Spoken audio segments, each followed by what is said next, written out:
오늘 발표 순서를 좀 말씀을 드리면 유튜브 이런 거 보면 굉장히 양질의 좋은 강의들이 굉장히 많고 저도 좀 많이 들었는데 강의는 참 좋았는데 듣고 나면은 이게 그 나이가 들어서인지 머리에 남는 게 없고 머리가 하얗게 되고 그래서 남는 강의가 되려면 어떻게 내용을 구성하는 게 좋을까 생각을 하다가 이제 들으시고 나서 이걸 스토리로 만들 수 있으면은 참 내용이 그래도 기억에 남겠다 생각을 해서 스토리로 만들려면 저희가 이제 보편적으로 쓰는 게 육하 원칙을 많이 얘기를 하잖아요.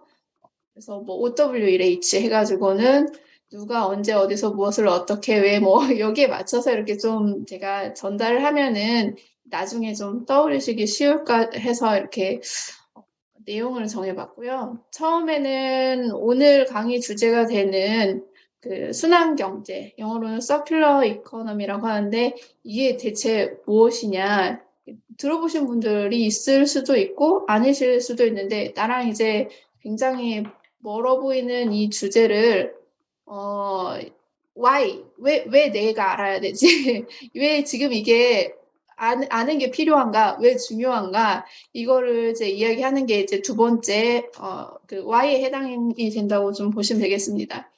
그러면 중요한 건 알겠는데 이게 나의 물류 분야랑 대체 무슨 관계가 있는 거지? 그거에 대해서 제가 좀 설명을 드려야 될 것 같아요. 그래서 how can I relate my business to circular economy? 그래서 내가 있는 물류 분야랑 이 순환 경제랑의 연관성에 대해서 이야기를 드리고 그럼 이 순환 경제라는 거에서 지금 현재 누가 무엇을 어떻게 하고 있느냐의 이야기를 네 번째 드리고 이제 다 듣고 나가지고 이제 여러분이 이제 나중에 순환경제 하면은 좀 떠올릴 수 있는 그 키워드나 이제 몇 가지 사례라든지 이런 것들을 좀 남기기 위해서 이제 마지막에 반복적으로 키 테이크어웨이를 제가 좀 구성을 했습니다.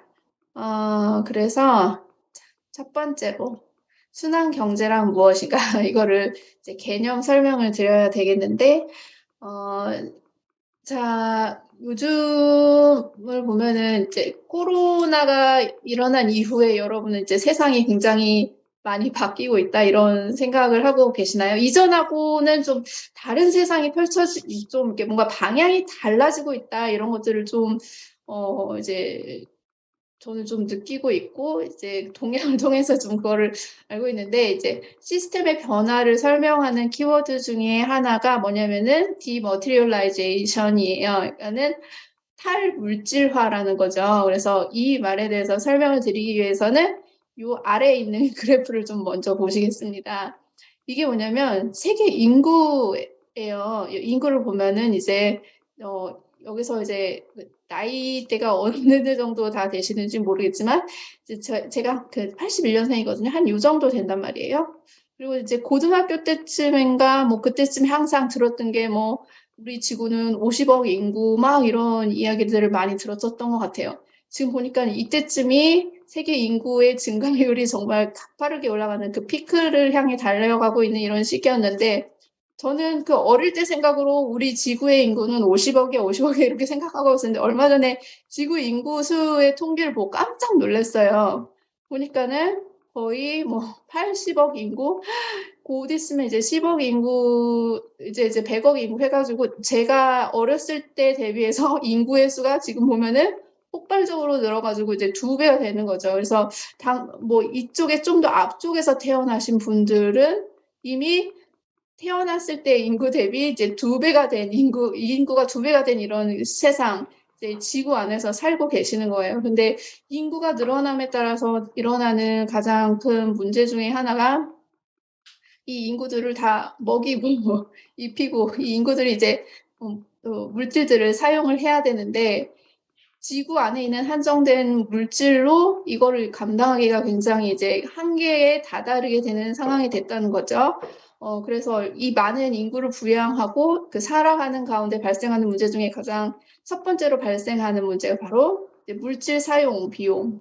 이제 물질이 이제 고갈이 되어가고 있고 이제 희귀하게 되어지는 그런 문제들이 있고 또 하나는 뭐냐면은 이 인구들이 사용하고 이제 배설하는 그 물질들이 잘 순환이 되지 않고 이제 폐기물로 쌓이면서 이 폐기물에 관련된 비용들이 굉장히 커지고 있다는 겁니다. 자, 여기 보시면 제가 102톤의 물음이라는 책을 딱 올려놨는데요. 이 102톤이 뭔지 혹시 감이 잡히시나요? 또 퀴즈를 내기에는 이거는 이제 대면 강의가 아니라서 제가 답을 바로 알려드리면은, 이 102톤이라는 게 미국인 한 명이 태어나서 죽을 때까지 만들어낸 쓰레기 총량이 102톤이라는 거예요. 우리 한 사람의 몸무게와 비교할 수 없을 만큼 사람이 호랑이는 죽어서 가죽을 남기고 사람은 죽어서 이름을 남기는 게 아니라 사람은 죽어서 이렇게 많은 쓰레기를 남기는 거예요.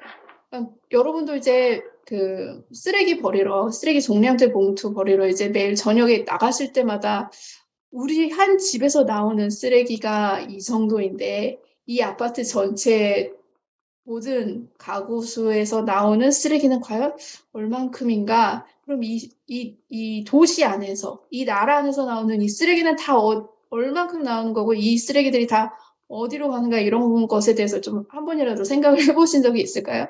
저는 이제 코로나 돼가지고, 그 쓰레기 처리 안 돼가지고, 막 엄청나게 쌓여있는 그 쓰레기들을 보면서 처음으로 이런 좀 이렇게 지각이 생겼었던 것 같아요. 그래서 요즘엔 뭐냐면, 성장이라는 거는 자꾸 생산을 해야 되는 거잖아요. 생산을 하는 게 어떤 물질을 넣어가지고 가치를 창조하는 거랑, 그 경제적인 성장을 일으키는 거랑은 이거를 분리를 시켜야 되겠다. 돈을 버는 거랑 물질을 쓰는 거랑 분리를 시키자. 디커플링을 하자. 이런 이야기들이 나오기 시작하고 이런 것들이 이제 정책 의제로 들어가기 시작합니다. 그래서 되도록이면 물질을 쓰지 못하게 그런 방향으로 이제 그 환경을 만들어 가자. 디머티리얼라이제이션 이런 이제 그 시스템 체인지 트렌드가 생겨나기 시작했고요. 자, 그러면 물질을 안 쓰려면 어떻게 해야 되느냐?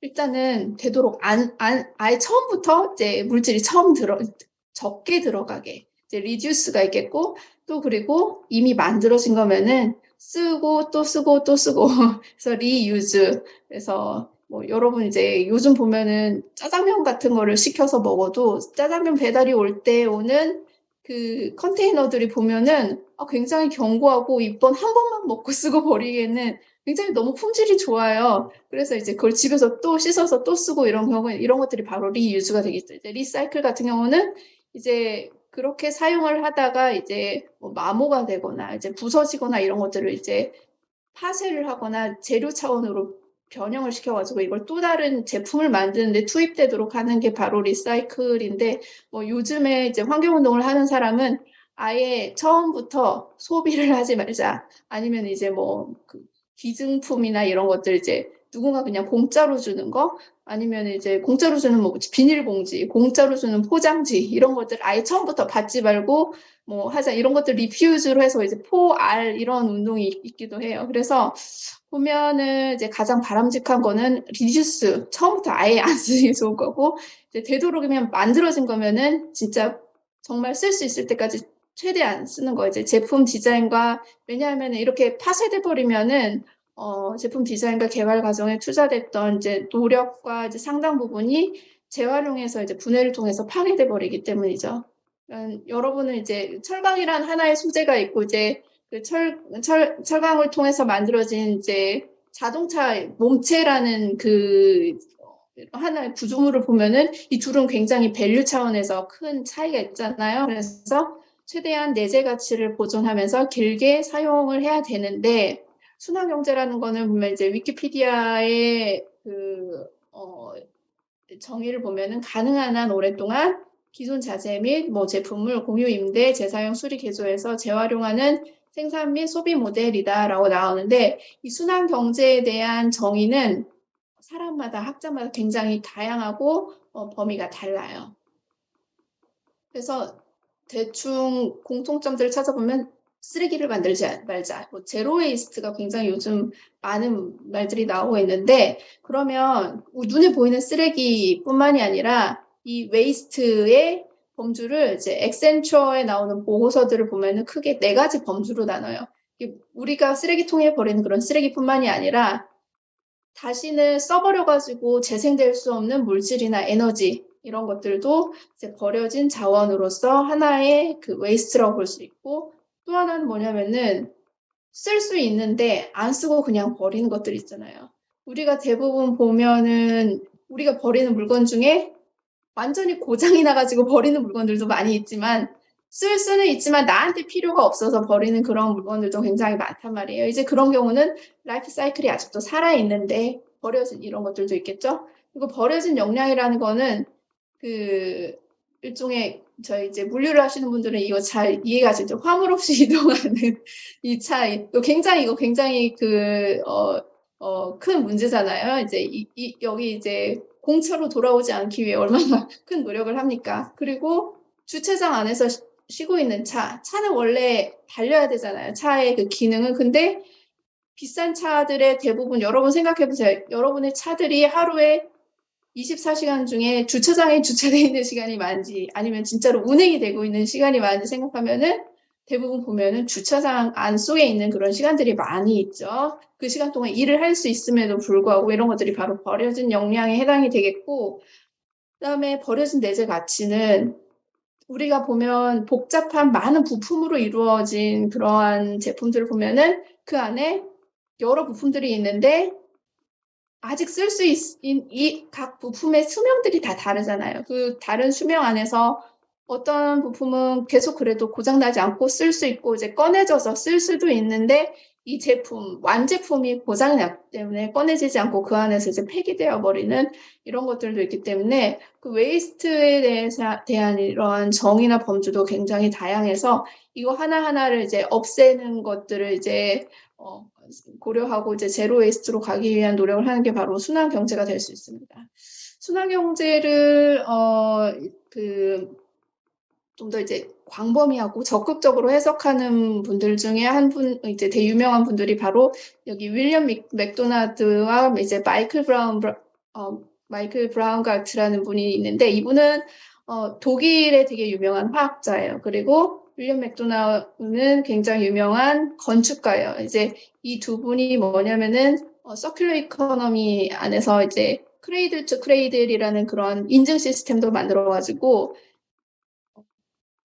지금 최근에 쓴 거는 업사이클이라는 책인데, 우리가 하고 있는 쓰리알이라는 거는 우리가 어쩔 수 없이 생산하고 소비를 하는 이 과정에서 폐기물이 생겨나고 환경에 해로운 효과가 생겨날 수밖에 없는데, 그거를 최소한으로 하자라고 이렇게 생각을 하지 말고 물건을 만드는 처음부터 여기에 있는 것들이 이 제품 안에서 수명이 끝나는 게 아니라 이게 또다시 그 다음 다른 제품의 라이프 사이클에 들어갈 수 있는 뉴트리언트, 영양소가 되는 것처럼 생각하고 처음부터 이제 제품을 설계하고 만들어야 된다. 이런 식으로 이분들은 생각을 하고 계세요. 그래서 제품에 들어가는 재료들을 크게 두 가지로 나눴습니다. 하나는 바이올로지컬 뉴트리언트, 이제 두 번째는 테크니컬 뉴트리언트인데, 이제 바이올로지컬 뉴트리언트는 이제 생명체에서 계속 생겨나는 거죠. 이제 우리가 뭐 식물도 계속해서 이제 생겨나죠. 그리고 이제 나무도 그런 것처럼 키우면 다시 자라나는 이런 물질로 써버리면 없어지는 그 화석 연료나 이런 것들을 쓰지 말고 되도록이면 다시 생겨날 수 있는 이런 바이올로지컬 뉴트리언트를 사용하고, 이런 물질들은 대부분 보면은 다시 자연으로 돌아가면서 안전 분해가 되는 그러한 품목으로 사용을 하고, 테크니컬 뉴트리언트, 금속이나 광물 같은 거는 우리 지구 안에서 되게 한정적인 자원이거든요. 그래서 이거는 써서 버리는 게 아니라 이건 항상 수거를 해서 재활용하고 재사용하고, 그리고 이게 제품 안에서 쓰여야 할 로케이션에 딱 들어가면 좋은데, 이제 물이나 토양이나 아니면 생체 이런 데 들어가게 되면 중금속 오염이 되는 거죠. 그래서 그런 쪽으로 노출이 되지 않게 잘 설계를 해야 된다. 이런 내용들을 담았습니다. 그래서 순환 경제는 효율성을 강화하거나 되도록 나쁜 것이 덜 발생하도록 하는 게 아니라 처음부터 이런 일들이 발생하지 않도록 처음부터 옳은 것을 하는 것의 문제다라고 이렇게 적극적으로 해석하시는 분들도 계세요. 그래서 이 순환경제는 보면은 지금까지 저희의 경제 체제는 선형 경제, 리니어 이코노미라고 많이 이야기를 해요. 우리는 만들고 이거를 소비자가 쓰고 그다음에 그냥 버리는 거예요. 그냥 버려가지고 우리의 그동안의 비즈니스 모델은 뭐냐면은 소비자가 쓰고 버려야 또 새로운 걸 사잖아요. 그렇기 때문에 소비자가 새로운 것을 살 수 있도록 계속해서 튼튼하게 만들면 안 되고 적당한 시기에 망가지도록 만드는 계획된 진부화를 계속 전제로 이렇게 만들고 있어요. 유튜브나 이런 데서 여러분 혹시 찾아보시면 전구 음모, 라이프 업 컨스피러시라고 해가지고는 우리가 사용하는 전구가 사실은 엄청나게 길게 몇십 년 동안 사용을 할 수 있는 건데 전구 회사들이 이거를 굉장히 수명을 짧게 만들어서 빨리 이게 죽고 또 사게 만든다는 거죠. 그리고 이제 여자들의 스타킹 같은 경우도 굉장히 튼튼하게 만들 수 있지만은 올이 빨리 풀려가지고 빨리 튀어가지고 또 새로 살 수 있게 이런 식으로 그 충분히 튼튼하고 견고하게 만들 수 있음에도 불구하고 다음 매출을 발생시키기 위해서 이렇게 설계 자체를 그렇게 한다는 거죠. 여러분도 이제 핸드폰 같은 거 많은 제품들 보면은 많은 기간 사용하지 않고 한 2, 3년 쓰다 보면은 이게 저절로 이제 성능이 엄청 떨어져서 새로 바꿀 수밖에 없도록 만들어진 이런 것들이 모두 계획된 진부화인데 지금 바깥에서는 어떤 일이 벌어지고 있냐면은 이런 식으로 하다 보니까는 쓰레기는 늘어나고 계속해서 새로운 물질을 사용을 해야 되니까 이것들을 이제 비즈니스 모델 자체를 바뀔 수 있도록 발생한 그 이제 폐기물, 고장 이런 것에 대해서 생산자가 그거에 대해서 책임을 지고 이 폐기물도 네가 처리해야 돼. 이거는 네가 너희들이 충분히 견고하게 만들지 않았기 때문이니까. 그리고 이 폐기물도 너희들이 만들어낸 제품으로 생겨난 거니까 하고 이런 식으로 전에는 고객이 물건을 사고 나면은 이제 빠이빠이 하고 이제 볼 일이 없었는데 고객이 사고 난 이후에까지를 이제 생산자가 책임을 지도록 계속 그 법규나 이런 환경의 측면에서 책임을 자꾸 확장을 시키는 그런 환경으로 만들고 있는 게 바로 서큘러 이코노미라고 보시면 되겠습니다.